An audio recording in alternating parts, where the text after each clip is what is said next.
ہیں جہاں تھانہ نشتر کالونی پولیس کے مبینہ تشدد سے زیر حراست ملزم ہلاک ہو گیا۔ 3 پولیس اہلکار لاش مقامی ہسپتال چھوڑ کر فرار ہو گئے۔ ورثاء کے احتجاج پر مقتول جاوید اقبال کے بیٹے حمیر جاوید کی مدعیت میں پولیس کے خلاف مقدمہ درج ہو چکا ہے۔ یہ مقدمہ 302 کی دفعہ کے تحت تھانہ کوٹ لکھپت میں درج ہوا ہے۔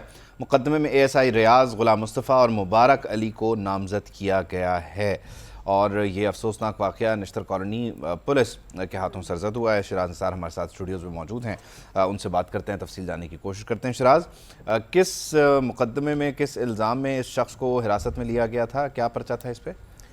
نشتر کالونی پولیس نے جو ہے وہ کوٹ لکھپت کے علاقے سے رات 3 بجے ریڈ کر کے اس کو حراست میں لیا اور تھانہ نشتر کالونی میں ہی تشدد کیا گیا، جو کہ اس کے بیٹے جو مدعی بھی بنا مقدمے کا، اس نے ابھی کچھ ہی دیر پہلے اس سے بات بھی ہوئی ہے، تو اس کا یہ کہنا ہے کہ ہماری گھر میں جو خواتین موجود تھیں ان سے بھی بدتمیزی کر کے گئی پولیس اور زبردستی کچھ بتائے بغیر وہاں سے لے گئے اور یہ بھی نہیں بتایا کہ وہ نشتر کالونی سے آئے ہیں۔ جب علاقے کے کچھ لوگوں نے اس بات کی شناخت کی کہ وہ نشتر کالونی کے اہلکار تھے، تو جب پولیس نشتر کالونی جو لواحقین ہیں وہ نشتر کالونی گئے تو انہوں نے کہا جی ہمارے پاس نہیں ہے۔ پھر 4 بجے صبح جو ہے وہ جنرل ہسپتال سے لواحقین کو فون کیا گیا کہ آپ کا جو سربراہ ہے وہ یہاں پر اس کی لاش پڑی ہے۔ جب وہ لواحقین جو ہے وہ جنرل ہسپتال پہنچتے ہیں تو وہاں پر پتہ چلتا ہے کہ 2 جو فوٹیج دیکھی گئی ہے جو اعلیٰ پولیس افسران نے وہاں پر دیکھی، تو نشتر کالونی کے پولیس اہلکار وہاں پر نظر آئے جو اس کو چھوڑ کر وہاں سے فرار ہو گئے، جس کے بعد CCP لاہور بلال صدیق کمیانہ نے فوری طور پر انیشیٹو لیا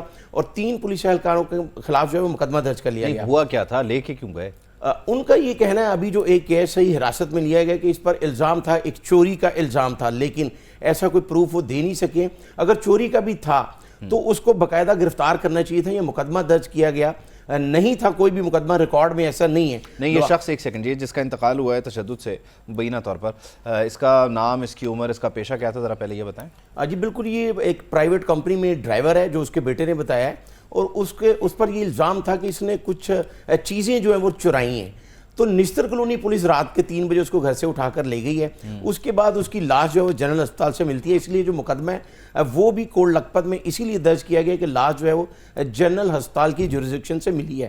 اس کے بعد جب CCTV کیمرے دیکھے گئے وہاں وہ نشتر کالونی پولیس کے لوگ تھے، الزام کتنے کی چوری کا ہے؟ کتنی چیزیں تھیں جو یہ لے گیا اپنے ساتھ مبینہ؟ جی ابھی تو جو ASI کو حراست میں لیا گیا ہے اس سے یہ پوچھا جا رہا ہے اور اس حوالے سے CCP لاہور کا یہ کہنا ہے کہ میرٹ پر انکوائری کی جائے گی اور یہ بڑا ضروری ہے کہ اس طرح کی انکوائری جو یہ انکوائری ہو۔ خیر کراچی میں بھی اس طرح کا ایک واقعہ رپورٹ ہوا ہے، خیر وہ تشدد کا نہیں ہے، ہلاکت کا نہیں ہے، لیکن وہ ڈکیتی کا ہے۔ پولیس والے اگر کسی کام میں ملوث ہوں تو ان کے خلاف انکوائری ہونی چاہیے تاکہ باقیوں کے لیے وہ مثال بنے۔ خیر، بہت شکریہ۔